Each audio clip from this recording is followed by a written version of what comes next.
Hello Year 9 students, this is Mr. Shaban and today we're going to complete some questions based on the unit of plants. So let's start our lesson.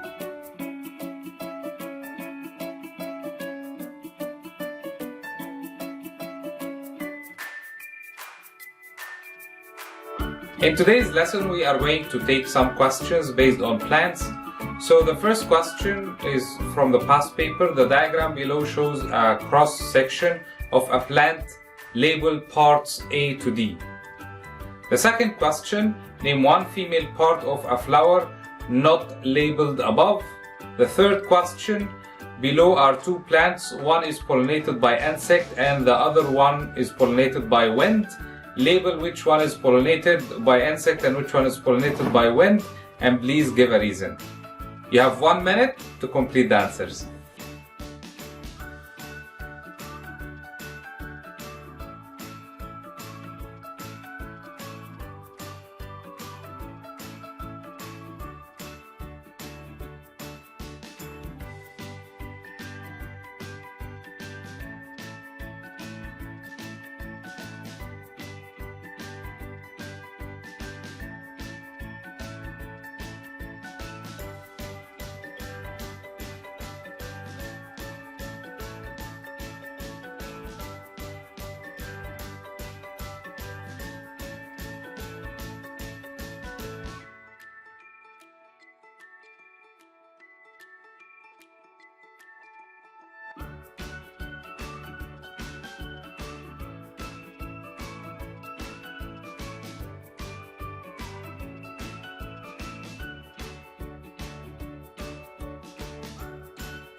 Okay, for the parts, part A is stigma, B is anther, C is sepal, and D is ovary.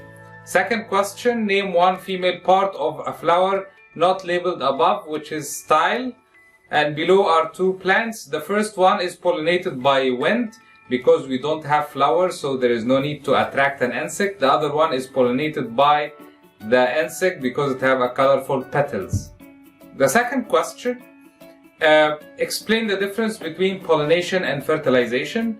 Seeds can be dispersed by animals, wind, water, or explosion. For each of these methods, complete the table below to state how the seed is dispersed and how the seed is adapted. So you have 1 minute to complete the answers, and then we're going to write it and double check the answers together.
For the difference between the pollination and fertilization, pollination involves getting the pollen to the stigma from the anther, and the fertilization is the process in which the male gamete fuses with the female gamete.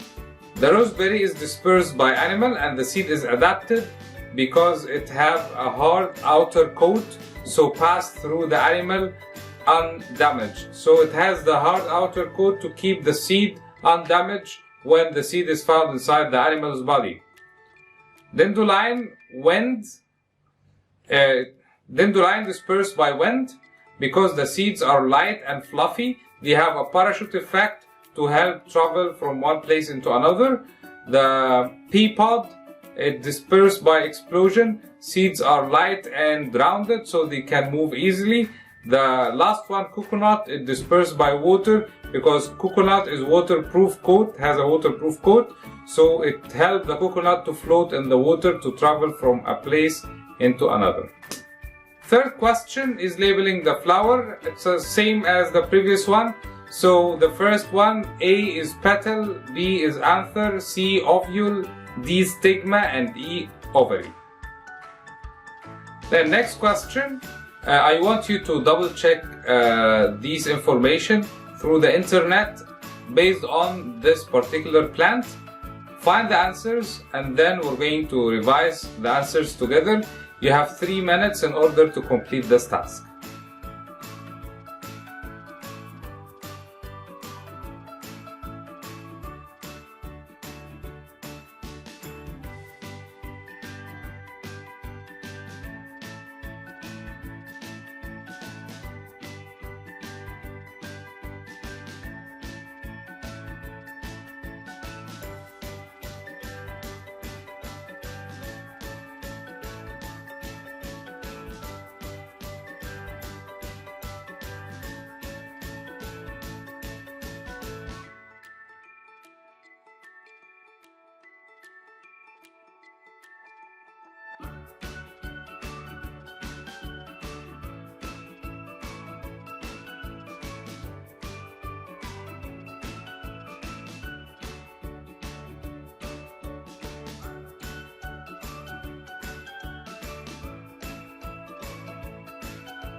So the first question, name 3 conditions required for germination.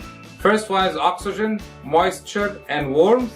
Name 3 methods of seed dispersal: wind, animal, explosion, or water.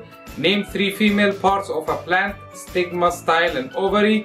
And name 3 plant minerals: phosphate, nitrate, potassium, or magnesium.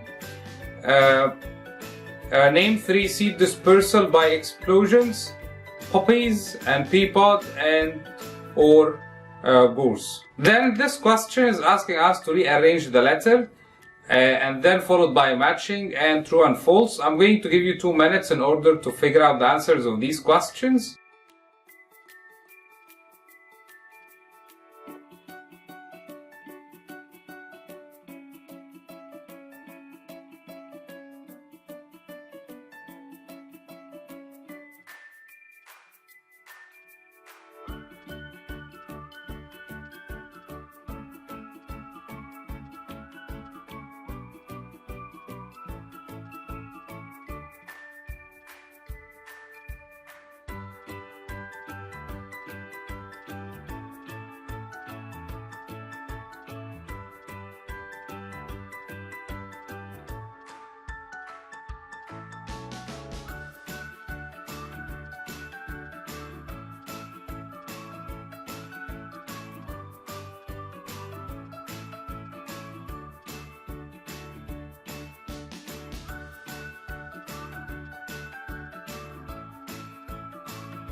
For the first one is called stamen, and then followed by ovary, stigma, anther, and carpel.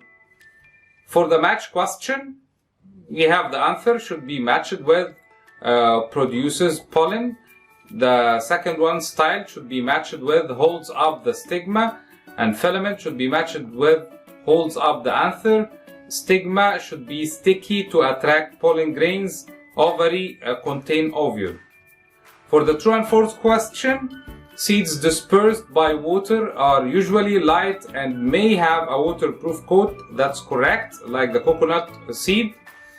Seeds have a food store which is used by the plants until it can photosynthesize. That's correct too.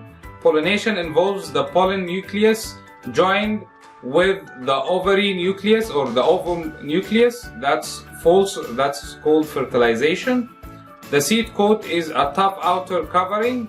That's also correct. Next question. I want you to take a minute to find out the answers of these questions, and then we're going to double check the answers together.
As you know, pollination involves getting the pollen to the stigma from an anther, and fertilization occurs when the pollen nucleus fuses with the ovule nucleus.